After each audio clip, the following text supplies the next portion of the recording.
반갑습니다. 형님들 안녕하세요. 오늘도 제 숲TV 생방송 와주셔서 감사드리고 생방송 보신 형님들은 추천이나 즐겨찾기 부탁드리고요. 이따가 유튜브로 보시게 된 분들도 구독이나 좋아요 한 번씩 눌러주시면 감사하겠습니다. 자, 오늘 NBA 굉장히 어려운 편입니다. 필라델피아 워싱턴 같은 매치도 워싱턴이 뭐 꼴찌에다가 백투백인데 필라델피아 결장이 지금 이렇습니다. 엔비드 조지가 못 나오는 상황이다. 다른 경기들도 이런 게 되게 많아요. 좀 우위에 있는 팀인데 핵심 선수의 결장 변수가 있다든지 그런 게 너무 많아가지고 오늘 느바가 상당히 어렵습니다. 일단 뭐 밑밥 좀 깔고, 자 일단 필라델피아에서 일단 그 상당히 많은 선수가 빠지는데 이런 거 하나 보여드릴게요. 폴 조지랑 엔비드가 둘 다 빠집니다. 여기에 있는 거 상으로 올 시즌에 둘 다 빠진 경기의 시간이 789분이나 돼요. 필라델피아는 시즌 내내 이런 결장이 되게 많았었다는 건데 얘네 둘이 빠지면 일단 마이너스 5.40으로 되게 마이너스로 가는 게 보이죠. 점수 같은 거는 어지간히 낮다고는 하는데 둘 다 빠졌을 때는 상당히 점수가 안 나는 좀 기록이 안 좋은 게 보입니다. 특히나 이거는 엔비드는 요즘에 나올 때 괜찮은데 폴 조지는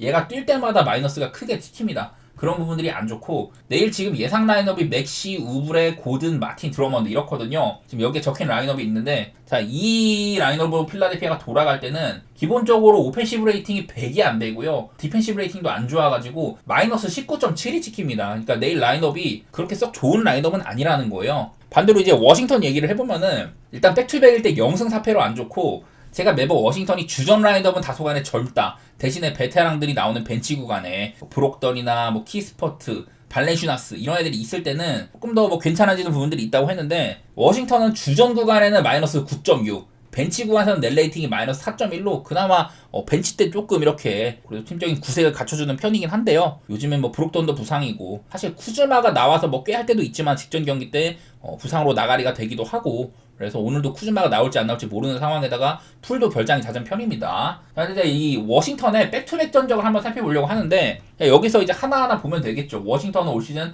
백투백 4번 있었습니다. 첫 경기 때 이 휴스턴한테 15점 차 패배, 그 다음에 대패를 했습니다. 뉴욕한테도 백투백일 때. 그리고 클리퍼스한테도 뭐 20점 차 넘는 대패를 했고요. 25점 차. 멤피스한테도 28점 차 대패를 했어요. 그러니까 워싱턴은 백투백일 때마다 큰 점수 차로 대패를 당했다, 이런 건데, 그러니까 필라델피아 입장에서도 노릴만한 공산이 있는 건데 하필이면 오늘 엔비드 조지가 없는 거예요. 그렇다면 믿을 건 타이리스 맥시뿐인데, 자 저는 맥시가 작년이랑 비교를 했을 때 작년에 MIP를 수상을 했습니다. 기량발전자 수상도 하고 올스타도 나가고 잘했어요. 하든이 없는 동안 뭐 플레이오프에서는 엔비드도 없을 때 뉴욕이랑 명승부 펼치기도 하고 그랬었는데, 기본적으로 커리어 대비 야투율이 크게 떨어진 상황이고요. 요즘에도 좋지가 못해. 맥시의 이제 12월달 야투율 42.5%, 3점 35.4%, 득점이야 괜찮긴 한데 일단 기본적으로 작년보다 턴오버도 크게 증가를 했고, 요즘에도 사실 뭐 감을 찾았다, 이렇게 보기가 어려운 상황입니다. 그래서 맥시가 뭔가 많은 걸 해줘야 되는데 백투백 워싱턴조차 필라델피아를 아주 우위에 두기가 어려운 상황으로 보여요, 제 눈에는.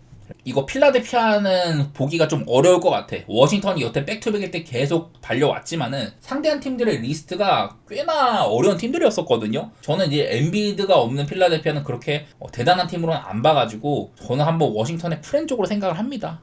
이건 필라델피아는 못 보는 경기라고 생각이 되고, 그리고 218.5는 굉장히 낮은 기준점이에요. 그리고 워싱턴은 좀 뛰는 팀이고 이건 맞는데 218.5도 나는 여기서 과연 누가, 지금 맥시의 상태도 안 좋은데 누가 과연 그렇게 점수를 뽑아주려나, 이런 것들이 좀 고민이 많이 됩니다. 어렵지만 저는 뭐 오바 보고 있긴 한데요, 쉽지 않네요. 다음 경기 이제 인디애나 대 시카고 경기 한번 볼게요. 이건 뭐 다른 거보다 그냥 일단 상대 전적 한번 보겠습니다. 가장 최근에 둘이 붙었을 때는 점수가 되게 많이 났습니다. 255점이 났었는데 이날은 근데 인디애나가 3점이 60%로 터졌어요. 30개 중에 18개가 들어왔습니다. 전반적인 야투율도 훌륭하고요. 공격 기회도 92번 정도로 많았었고, 대신에 시카고도 이날 3점 같은 게 50개나 쐈는데 42%로 들어갔었죠. 그러니까 시카고도 잘 터진 거야. 서로 간에 97회, 92회로 많은 공격 기회를 주고받았었고 둘 다 야투감이 괜찮았던 날입니다. 사실 요즘에 보이는 거는 시카고가 분석이 너무 어려워요. 원래 같으면 그냥 얘네는 오바 팀으로가 제일 좀 보이는데, 사실 뭐 직전 경기처럼 시카고의 3점이 터지는 핫핸드라면은 어느 팀이든 상대할 수 있습니다. 샌안토니오 상대로 역전까지 하고 그랬지만은 이 시카고는 최근에 12경기 기준으로 언더가 이제 그 9번이고 오바가 3번밖에 없었어요. 시카고다운 색깔이 그렇게 많이 나오지가 못한다. 오바조차 지금 쉽지 않은 상황인데, 뭐 기록상으로는 시카고 요즘에 득점 잘 되고 수비 퀄리티는 괜찮다고 하는데 실점 자체가 너무나도 많죠. 자유투도 많이 내주는 편이고 많이 주고받다 보니까 실점 자체도 많은 상황입니다. 근데 반대로 뭐 인디애나는 크게 두드러지는 건 없지만은 일단 공격이 기본적으로 잘 되는 것들은 있는 것 같아요. 나는 이거 그냥 제일 뭐 볼만한 건 인디 사이드라고 봐. 사실 5.5도 약간은 애매한 게 있는데 시카고라 가지고 저는 일단은 인디애나 쪽을 보고는 싶습니다. 한편으로는 또 시카고가 홈보다는 원정에서 강력한 팀이다. 그런 것도 생각도 나고 요즘에 잭라민이 너무 잘하거든요. 자, 잭라민 올 시즌 내내 야투율 50%가 넘고 3점이 44%인데 이제 최근 들어서 한 5경기 정도 크리스마스 이후로 봤을 때는 야투율이 55%, 3점이 51.5%, 경기당 평균 30점을 넘게 받고 있어요. 이거를 조금 더 넓게 늘려봐도 경기 기록이 그렇게 안 변해. 최근에 라빈은 그냥 꾸준하게 잘하고 있다. 이런 상황이 있어가지고 내일 경기도 쉽지가 않아요. 일단 저는 오바에다가 인디사이드 보고 있는데 여러 부분들이 분석하기 어려운 팀들이다. 인디애나도 그렇고 시카고도 그렇고 이래가지고 좀 경계하는 경기예요 이것도.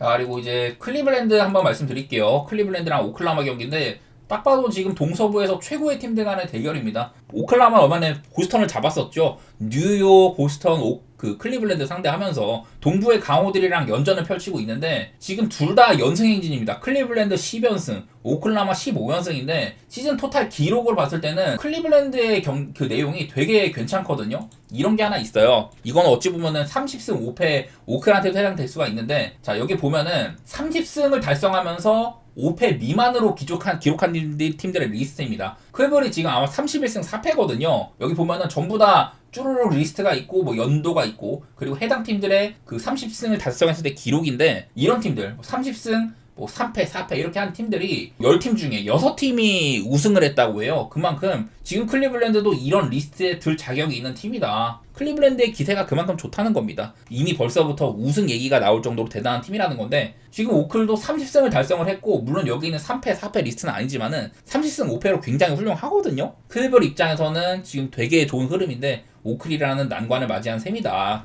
네, 이런 게 일단은 보이죠. 이 경기는 사실 좀 얘기를 드릴 만한 부분은 자, 오클라호마는 요즘에 전반전에는 사실 좀 지고 들어가는 경우가 많이 있었어요. 근데 후반전 들어서는 12.1점으로 전반전에 비해서 후반전에 확실히 뒤집는 경향들이 많다. 제가 오클의 후반전 요즘에 많이 말씀을 드렸던 것 같은데 이런 지표 면에서도 이런 게 눈에 띄는 편이 있고요. 근데 다만 거슬리는 게 내일 오클라호마가 일단 요즘에 안 좋은 선수. 자, 제이더비 지금 4번을 보고 있는데 제이더브는 원래 이 친구가 수비도 괜찮고 공격도 스가담으로 해주는 선수고 오클에서는 굉장히 중요한 선수예요. 일단은 올 시즌에 여기는 뭐 야툴 같은 것들은 나쁘지 않게 찍혀. 근데 커리어 대비해서는 떨어진 편이고요. 그리고 여기 밑에 있는 거 최근에 한 8경기 정도 짚어왔는데 그 기간 동안 일단 기본적으로 점수를 16.6점 올 시즌 평균 대비 4점이 떨어져 있고요. 야투율이 42.3%, 3점이 지금 20%가 찍힙니다. 올 시즌 평균이랑 비교를 해봐도 야투율이 정말 안 좋은 상황, 슛감이 안 좋은 거예요. 심지어 자유투조차 66%로 커리어는 80%인데 요즘에 그냥 한마디로 슛감이 너무 안 좋다는 소리거든요. 제이더비 한창 안 좋은 구간에 있다. 요즘에 스가가 미쳐있긴 한데 도와준 선수들이 그렇게 막 점수를 효율적으로 내지는 못한다는 거고 내일 또 이제 그 오클에는 결장 선수들이 되게 많아. 물론 여기에는 듀카스, 플래거, 홈그레인 이런 애들은 장기 결장이거나 중요하지 않은 애들인데 아제이 미첼이라는 선수가 있는데 이 친구가 오클라호마 신인이거든요. 근데 되게 쏠쏠한 친구예요. 보면은 기록 같은 거 보면은 기본적으로 올 시즌 내내 야투를 50%, 3점이 43%입니다. 여기 있는 지표로도 최근에 이제 한 14경기 정도 엄청 좀 긴 기간을 살펴봐도 야투율이 56.8%, 3점이 45.8%로 지금 시즌 평균보다도 훨씬 더 좋거든요. 엄밀히 말해서 요즘에 컨디션이 좋은 친구인데 내일 결장이라는 점 이런 부분들이 선수 이런 기용 측면에서는 오클라호마가 조금 더 떨어져 있다고 보이기는 해요. 일정도 사실 빡빡한 편이기도 하고 저는 이거는 클리블랜드가 일단은 홈인 것도 기분이 꽤 좋고 클리블랜드는 올 시즌 18승 1패입니다. 홈에서 이런 둘 다 폼이 좋은 상태에서 맞대결에 약간은 오클라호마가 흠집이 나 있는 부분이 일단 있는 거는 같아요. 저는요. 물론 연승은 더 길게 달리고 있긴 하지만은 저는 클블 사이드에다가 뭐 오바 쪽으로 한번 생각해 보도록 하겠습니다. 지난번에 보스턴이랑 붙었을 때는 되게 점수가 안 났었는데 그거는 저는 좀 너무 이제 3, 4쿼터 들어서는 오클이 추격을 하고 매 이제 포지션마다 서로 최고의 공격과 수비를 펼치려는 신중한 승부였다 보니까 그래가지고 좀 언더났다고 보는 편이거든요. 클블은 저는 보스턴이랑 약간 색깔이 다르다고 봐서 오바 쪽으로 한번 생각해 보도록 하겠습니다. 둘 다 뭐 기록상으로 요즘에 클리블랜드 공수 양말에서 최고고 오클라호마도 요즘에 사실 공격이 야투나 3점 퀄리티가 6등이면은 원래는 불이 들어와도 안 이상한 거예요. 수비는 늘 꾸준하게 좋고 이런 팀들인지라 되게 재미있는 승부가 될 거는 같은데 배팅하기는 안 좋은 경기겠죠. 다음 경기 뉴욕 대 토론토 경기입니다. 자, 이 경기도 얘네들이 얼마 전에 또 붙은 적이 있었어요. 그 경기 한번 보여드리겠습니다. 그때가 아마 크리스마스 이브 매치인가 그랬었는데, 자, 점수 보면은 점수가 되게 많이 났죠. 이게 뭐 딱히 연장을 간 경기도 아닌데 거의 뭐 260점을 그냥 훌쩍 넘겼습니다. 뉴욕이 승리를 했고요. 이게 12월 24일이다 보니까 한창 뉴욕 닉스의 이런 3점 같은 것들이 말을 안 듣는 구간이에요. 이날도 브런슨이 뛰었지만 3점이 5개 중에 빵개였었고, 전체적으로 뉴욕은 브런슨 말고는 잘 넣었어요. 야투율이 60%에 육박을 하고 3점도 46%다. 되게 잘한 날입니다. 한마디로. 브런슨만 못했지. 근데 반면에 토론토도 이날은 꽤 했습니다. 이때 아직까지 퀴클리 같은 애들이 복귀하기 전인데도 토론토도 3점 같은 거 꽤나 아직 40% 근처로 치르고 토론토 치고는 굉장히 잘 넣은 거예요. 특히나 자유투가 37개로 뉴욕보다 훨씬 많이 받았다. 토론토의 야투 시도가 77회, 뉴욕 닉스가 86회로 지금 9번 차이가 나는데 자유투는 토론토가 훨씬 많이 던졌죠. 그러다 보니 콜도 그렇고 전반적으로 좀 인사이드에서 많이 맞부딪힌 그런 경기라고 할 수가 있고요. 점수가 많이 났었습니다. 그리고 상대 전적도 뉴욕이 지금 6연승 중이거든요. 하지만 요즘에 지금 뉴욕 닉스는 여기 보시다시피 야투율은 전체 3등입니다. 7경기 동안 최근에. 근데 3점의 리그 꼴찌예요. 이런 거는 정말 보기 힘든 수치예요. 한마디로 뉴욕 닉스는 지금 3점은 고장났지만은 이런 인사이드 리머텍이라든지 미드레인지 이런 거는 좋은 상황이라는 거거든요. 3점이 일단 큰 문제라는 겁니다. 밑에 있는 거. 브런슨이 요즘에 3점이 정말 못 넣고 있단 말이죠. 최근에 8경기 8경기 동안 기본적으로 야투율이 43.8%, 시즌 평균이랑 대비해서 4%가 떨어져 있고 올 시즌에 3점이 38.9%인데 최근에 8경기는 12.8%예요. 이 기간 동안 3점 39개 중에 5개 넣은 겁니다. 이 정도로 경기당 평균 득점 자체는 괜찮고 자유투도 잘 뜯고 하니까. 근데 3점이 너무 망가져 있다는 점, 이게 브런슨의 리스크라고 할 수가 있겠습니다. 그리고 토론토는 제가 여기엔 지금 5경기 소개해드리려고 하는데 전부 다 뭐 레전드급이었었죠. 애틀랜타전 턴오버 31개, 보스턴전 71점 기록, 올 시즌 최저 득점 기록입니다. 단일팀. 그 다음에 브루클린 만나가지고 야투 대폭발하면서 130점 넣고 이겼는데 올랜도한테 97점, 미러키한테 104점 이렇게 스스로 패배를 했거든요. 이러다 보니 토론토는 저번에 브루클린전 퀴클리 같은 애들이 복귀를 하고 잘 나갔던 경기, 그때 한 번 말고는 엄밀히 말해서 요즘 안 좋은 거예요. 더구나 직전 경기도 여기 있는 퀵딕, 퀴클리랑 딕이 다 고장나기도 하고 둘 다 요즘에 컨디션은 사실 좋다고 보기는 어렵거든요. 뉴욕도 지금 3연패고. 근데 나는 개인적으로 저번에 3점이 너무 많이 터진 건 있지만은 이 두 팀 간의 맞대결에서 231.5는 그래도 오바를 볼만하다고 생각은 되는데, 내일도 지금 뉴욕 닉스가 이 카레서니 타운스가 지금 캐시아울이 붙어 있잖아요. 얘가 요즘에 결장이 좀 있는 편인데 타운스조차 얘가 이제 있을 때와 없을 때 차이가 6점 정도로 명확한 편입니다. 타운스가 있을 때는 점수가 되게 많이 나요. 한 238점 정도 이렇게 찍힌다고 하는데 타운스가 빠지면은 득점이 8점 빠지고 실점도 뭐 한 2점 정도 줄어드는 그런 게 있어가지고 거의 한 10점 정도 언더로 가는 거란 말이죠. 언더 오버조차 사실은 쉽지는 않고, 요즘 상태의 뉴욕 닉스, 토론토가 워낙 오락가락해. 특히 수비가 정말 개판인데 요즘 상태의 뉴욕이 3점이 이렇게 안 좋은데 11.5라는 걸 만족해줄 수 있겠냐? 이건 살짝 고민이긴 합니다. 내가 오늘 왜 어렵다고 한지 알겠죠? 진짜 어렵습니다 오늘. 자, 다음 경기 브루클린 대 디트로이트 경기입니다. 자, 브루클린은 요즘에 진짜 개판이죠. 트레이드로 그 슈로더라든지 DFS 이런 애들 보냈고 또 부상도 되게 많아. 지금 부상 리스트 보면은 원래 뭐 보양이나 와퍼드 같은 애들은 좀 장기 결장이고 캠 토마스, 캠 존, 디안젤로 러셀, 지금도 이렇게 공격에서 해줄 수 있는 3명이 전부 다 결장입니다. 직전 경기도 브루클린이 그 인디애나 상대를 했을 때 보면은 공격이 그냥 아예 안 됐었어요. 오펜시브 리바운드로 20개를 걷어냈지만은 근데도 뭐 이어진 공격이 좀 실패하는 경우도 많았었고, 라페스 같은 거 말고는 공격이 아예 안 됐습니다. 3점도 뭐 33개 중에 10개, 좋은 수치도 아니었었고 그야말로 지금 브루클린은 공격이 꺾여있는 상태예요. 공격 지표 자체가 좋지 못하다, 이런 상황이고. 자, 디트로이트는 지금 아이비가 이제 시즌 아웃 부상을 당하고 나서 그 아웃사라 탐슨을 주전으로 넣어가지고 좀 괜찮은 경기가 있었는데 바로 또 이제 아웃사라 탐슨이 결장하게 됩니다. 아웃사라 탐슨이 이제 그 뛰었던 경기에서는 미네소타 상대로도 되게 좋은 경기를 했었어요. 상대를 뭐 105점으로 맞기도 하고 그랬는데, 근데 이제 직전 경기 포틀랜드랑 했을 때는 이것도 되게 초반에 많이 밀렸던 경기인데 기어코 역전을 해냈잖아요. 그 원동력은 뭐 3점 같은 것도 있었었고 비즐리도 중요할 때 뭐 그전까지는 되게 못하다가 비즐리는 해주고, 지금 커닝햄은 거의 뭐 올드바급 선수로 보여요. 디트로이트는 커닝햄 위시로 잘 돌아가고 있는데, 이거는 그러니까 브루클린은 되게 안 좋은데 디트로이트가 과연 7.5라는 기준점을 해줄 수 있냐, 그리고 214.5 디트로이트는 사실 원래는 오바 팀이었었다가 이 아이비가 이탈하고 좀 아웃사이드 탐슨이 뛰었던 경기에서는 언더 양상이었단 말이죠. 근데 바로 다음 경기 포트리랑은 이런 아웃사이드 탐슨이랑 수비적인 좋은 선수가 없다 보니까 바로 또 오바 게임을 했단 말이에요. 그리고 브루클린도 지금 실점 같은 것들은 꽤 돼 있는 상황이고 이러다 보니 일단 기준점도 엄청 낮은 편이고 7.5라는 이런 핸디값도 과하긴 합니다. 이런 와중에 저는 제가 봤을 때는 워낙에 브루클린이 내일도 공격이 안 될 가능성이 있다고 보여가지고 일단 디트로이트를 보고요. 그 와중에도 저는 이 정도 라인업이면 그리고 디트의 요즘 기세라면은 점수는 꽤나 뽑아줄 것 같거든요. 브루클린이 막 수비적으로 좋다거나 그런 건 별로 안 느껴져. 그래서 저는 214.5는 가속안에 낮다고 생각을 해가지고 오바를 보고 있긴 합니다. 되게 근데 좀 간당간당할 것 같아요. 브루클린이 워낙에 점수를 못 내기 때문에 언더오버도 쉽지가 않습니다. 디트가 무난하게 해줄 거라고 생각하시는 분들은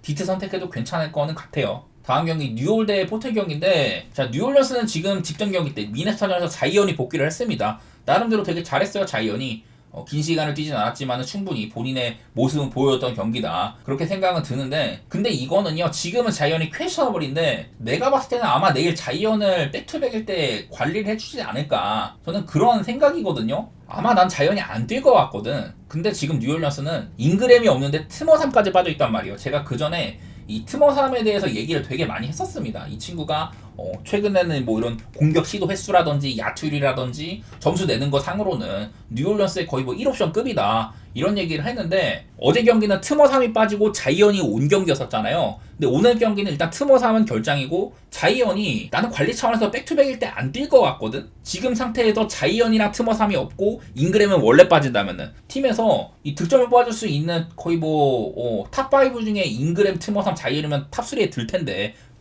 정상적으로 돌아간다면은 그런 상황인데 얘네들이 다 빠지면 내일도 맥컬럼을 바라볼 수밖에 없어요. 아마 자이언이 만약에 빠진다면 이 자리에 뭐 제레미야 로빈슨 어리라든지 그런 애들이 들어올 것 같은데, 아무래도 득점은 자이언보다는 훨씬 못 미치는 선수겠죠. 저는 내일 뉴올리언스는 점수 내는 데 있어서는 조금 어려울 거는 같아요. 요즘에 뉴올리언스가 여기 있는 거 상으로도 득점은 꽤나 뽑고 수비는 그냥 못하고 있고, 야투 효율이나 3점 효율에 비해서 득점 자체는 많이 뽑고 있잖아요. 저는 여러 차례 뉴올이 요즘 페이스상으로는 꽤나 빠르다, 이런 얘기를 했었는데, 근데 이거는 너무 자이언, 잉그램, 트머삼이 만약에 다 없으면은 점수를 뽑아줄 애가 진짜 맥컬럼이나 머레이밖에 없는 거거든요. 저는 그런 부분들이 경계가 되고, 요즘에 포틀랜드 나름대로 실속은 있다는 얘기를 제가 몇 번 들었었습니다.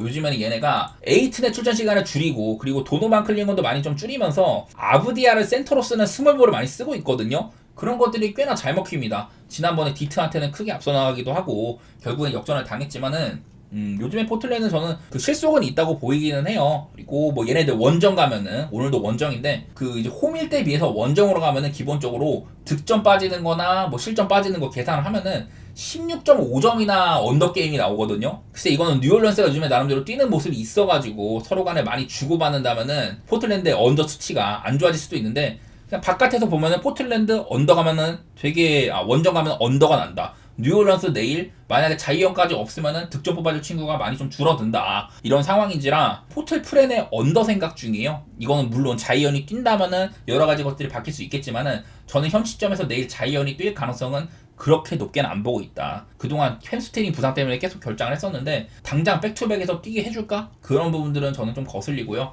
뉴올리언스는 여태 백투백에서 0승 8패, 리그에서 백투백 가장 안 좋은 기록을 갖고 있는 팀이기 때문에 뉴올리언스가 홈이라고 할지라도 저는 자이언 결장을 예상을 한번 해보면서 포틀의 프렌 이쪽으로 보도록 하겠습니다.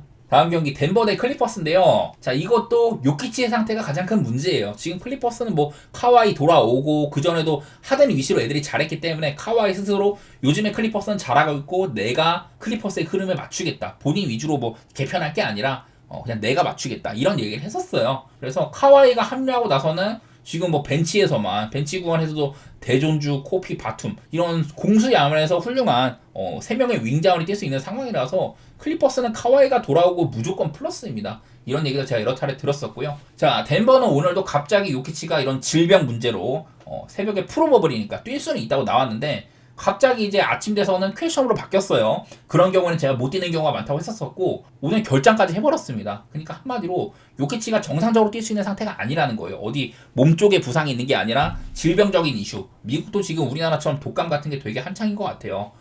그래서 요키치가 이런 독감 같은 것 때문에 오늘 결장을 했고, 백투백 경기인 이 클리퍼스전에서도 저는 내일도 요키치가 안 나올 수도 있다고 생각하는 편입니다. 뭐 독감 걸려보신 분들은 알겠지만 진짜 엄청 고생하죠. 덩치가 산만한 요키치라고 해가지고 해당 사항이 없는 건 아닐 것 같고, 저는 내일도 요키치가 빠질 수도 있다고 생각을 하거든요. 지금 여기에 있는 기록상으로는 덴버는 최근에도 공격은 그냥 무자비하게 하고 있고, 수비적으로도 너무 이제 템포가 빠른 팀이기 때문에 상대한테도 많은 기회를 제공을 한다. 더구나 수비적으로도 사실은 이 라인업으로는 크게 뭐 좋게 보기는 어렵다. 그런 것들 때문에 공수 양면에서 점수가 되게 많이 나는 팀이잖아요. 근데 오늘 요키치가 빠졌을 때 덴버는 득점이 크게 감소한 부분이 있었는데요. 요키치가 있고 없고의 덴버, 요키치가 올 시즌에 결장한 경기 자체는 얼마 안 되는데, 여기에 있는 것 상으로 요키치가 있을 때와 없을 때 한눈에 봐도 차이가 엄청 심하죠. 거의 뭐 한 24, 5점 정도 되는 것 같습니다.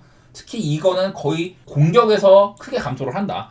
요키치가 있을 때는 126.3점인데 요키치가 없을 때는 오펜시브 레이팅, 득점 기대치가 101.07이 찍혀요. 25점이 감소를 한다는 겁니다. 수비적으로 1점가량 좋아진다고 하는데, 이래가지고 덴버는 내일 수비는 별 차이가 없을 것 같고 공격면에서 큰 감소치가 보이거든요. 저는 여러 차례 덴버에서 요키치 말고 고든이든 뭐 머레이든 간에 다른 친구든 간에 얘네들 전부 다 얘네들이 한 명이 빠지면은 크게 뭐 net 레이팅이 감소를 한다 이랬지만은 그거는 전부 요키치 빨이었다. 그 중심이 요키치가 내일도 이 독감 문제 때문에 결장한다면은 이거는 덴버 입장에서 엄청나게 큰 타격이죠. 덴버는 사실상 지금 요키치 원맨 팀급 소리를 듣고 있는데, 그래서 덴버는 일단은 백투백일 때 7승 0패로 나쁘진 않았거든요. 하지만 이거 역시 요키치가 빠진다면 큰 문제가 될 수 있고, 직전 경기 뭐 샌안토니오와의 경기에서도 홈에서는 패배를 했고 원정 가가지고는 연장 가가지고 겨우겨우 이겼었잖아요. 그러다 보니까 덴버의 모양새 역시 사실 막 훌륭하다고 보기는 어려운데, 그리고 오늘 보스턴한테 그냥 무참하게 발렸고, 솔직히 말해서 요키치가 없는데도 잘 싸운 경기긴 했었어요. 근데 3쿼터 들어서는 그냥 보스턴이 조금 슛도 터지고 하면서 패배를 했고, 아무래도 요키치가 있고 없고 이게 제일 중요한 문제입니다. 이거는 지금 당장은 파악하기 어렵고,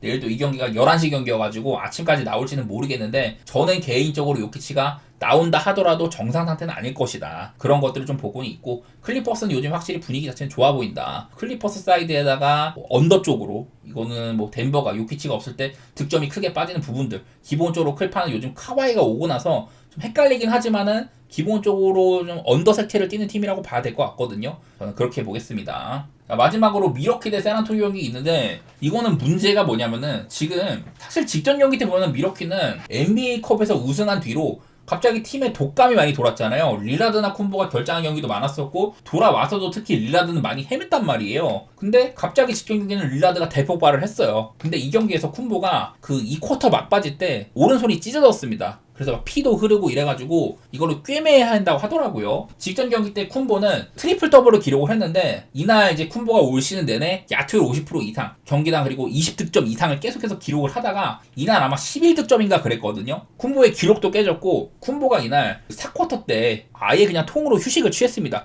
3쿼터까지는 뛰었어. 3쿼터 아마 막판까지는 뛰었는데 4쿼터는 그냥 통휴식을 했고요. 아마 이 슈팅 핸드이기도 하고 오른손에 이제 찢어있는 부상을 당했다 보니까 블락하다가 찢어졌는데, 바로 나는 프로볼인 게 좀 신기해. 이 정도 부상이면 사실 상처가 아물기를 기다리거나 그래야 되잖아요. 분명히 쿤보는 뛴다고 하더라도 이런 좀 격렬한 플레이라든지 그런 거에는 약간 무리가 있을 수가 있습니다. 이게 쿤보의 몸 상태, 내일 뭐 프로볼로 적혀 있어가지고 뛴다고는 하는데 과연 우리가 기대하는 쿤보의 모습이 나올 거냐, 그게 일단은 거슬리고요. 이 와중에 샌안토니오를 만났는데, 요즘에 샌안토니오는 사실 잘하고 있는 축에 속하죠. 물론 뭐 기대보다 그렇게 승리가 많지는 않아. 최근에 10경기 동안 5승 5패거든요.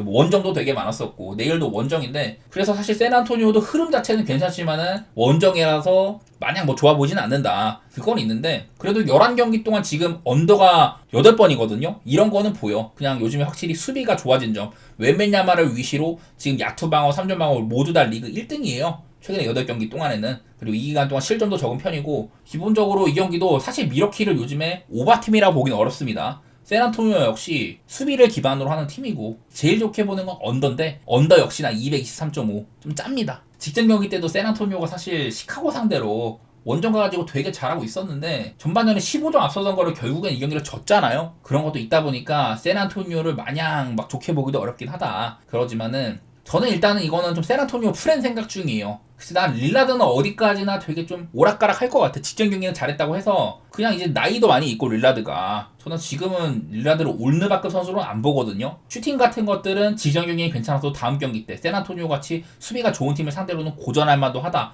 거기다 쿤보까지 지금 정상 몸 상태가 아니라면은 저는 세란토니오의 프렌 쪽으로 생각은 해보도록 할게요. 이거 역시 쿤보가 뛴다고는 하는데 야, 이 손이 찢어지고도 과연 정상일 것인가? 특히 슈팅을 했는데 격렬한 플레이도 어려울 거고 막 그래가지고 저는 샌안토니오 프렌에다가 언더 그렇게 보도록 하겠습니다. 자, 한번 오늘 축구 두 경기 시작해 볼게요. 토트넘 리버풀이랑 빌바오 바르셀로나 전부 다 좀 퀄리티 있는 매치업들인데 자, 얼마 전에 토트넘은 리버풀한테 홈에서 학살당했었죠. 3대6으로 많은 득점이 났고 이게 좀 토트넘이 점수는 냈어도 리버풀의 화력이 훨씬 돋보인 경기였었습니다. 일단은 지금 토트넘의 수비진이 붕괴된 게 너무 크죠. 최근에 토트넘은 여기 있는 5경기 동안 전적도 안 좋은데 이 기간 동안 이래요. 일단 실점이 엄청 많고 5경기 14실점으로 지금 뭐 골키퍼 비카리오, 판더펜, 로메로 줄부상에다가 직전 경기에는 이제 드라구신이 너무 개판이어가지고 전반 끝나고 교체아웃 되기까지 했습니다. 그 정도로 수비가 크게 붕괴돼 있다. 반대로 이제 리버풀도 요즘 이제 그 코나테가 다시 뭐 부상당한 다음에 조고메즈도 불안했는데 이제 코나테가 돌아왔어요.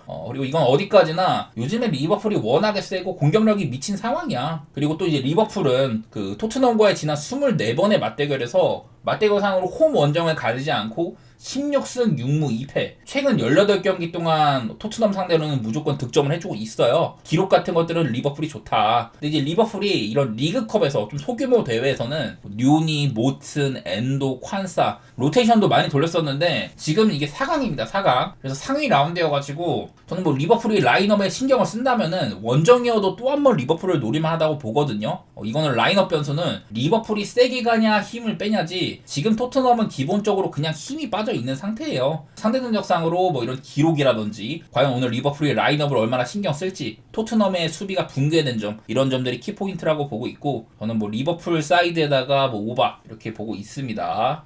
다음 이제 빌바오 대 바르샤인데 자, 이것도 이제 스페인 슈퍼컵이라서 그 사우디의 예다에서 펼쳐지는 중립구장 매치예요. 사실 이제 휴식기에 들어갔습니다. 라리가는 크리스마스 휴식기에 들어가가지고 그 전까지 이제 바르셀로나의 좀 전적 같은 거 보면은 요즘에 뭐 최근에 이제 코파델레를 하긴 했지만 이건 신경을 많이 안 쓰는 그런 하위 라운드고요. 휴식기에 들어가기 전에 바르샤는 이랬었어요. 홈에서 꼬마한테 막 극장골 맞고 지고 그 전에도 리그에서는 라리가에서는 리그 7경기 동안 이랬었습니다. 이래갖고 7경기 동안 1승 2무 4패 개판이었었단 말이죠. 반대로 빌바오 같은 경우는 10경기 동안 이랬었거든요. 마지막에 이제 하브리그 팀한테 승부차이 가서 겨우 이긴 건 있지만은 10경기 6승 3무였습니다. 중간에 뭐 레알 마드리드 잡으면서 얘네들이 4위에 올라있죠. 특히 이제 아래랑은 바로 좀 승점 차이가 6점에 나기도 하고 챔스권을 공고히 하고 있었어요. 그러다 보니 사실 바르셀로나는 올 시즌 초반에 리그에서는 뭐 거의 독주 얘기까지 나왔지만은 어느덧 지금 바르시아가 3위까지 내려앉았습니다. 빌바오랑 승점 2점 차이밖에 안 나죠.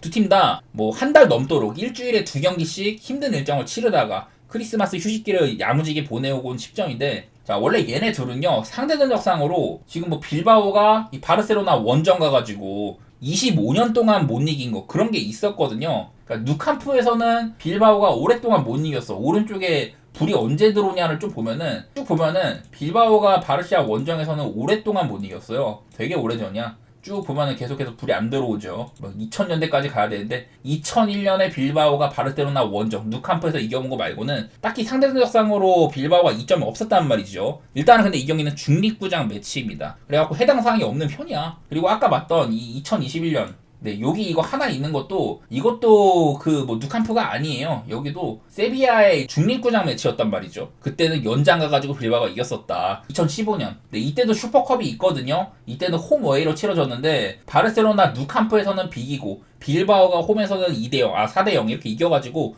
우승을 차지했었습니다. 그러니까 슈퍼컵에서 지난 2번 대결은 빌바오가 우승을 했다는 거예요. 그전에도 이제 한번 2009년에 슈퍼컵에서 붙은 적이 있었는데 이때는 바르시아가 홈이나 원정 2번 다 이겼었습니다. 어쨌든 간에 빌바오는 누캄프가 아닌 것만으로도 기분이 꽤 좋은 편에 있어요. 둘 다 긴 휴식을 취했기 때문에 경기 감각이라든지 그전의 흐름 여러 부분들이 바뀔 수가 있어가지고 애매한 매치지만은 뭐 여러 기록들이나 객관적으로 얻을 수 있는 최근 흐름 이런 거 생각하면은 저는 배당 살펴가지고 빌바오의 프레는 노릴만 하다고 보기는 보이거든요. 그렇게 접근해 보도록 하겠습니다.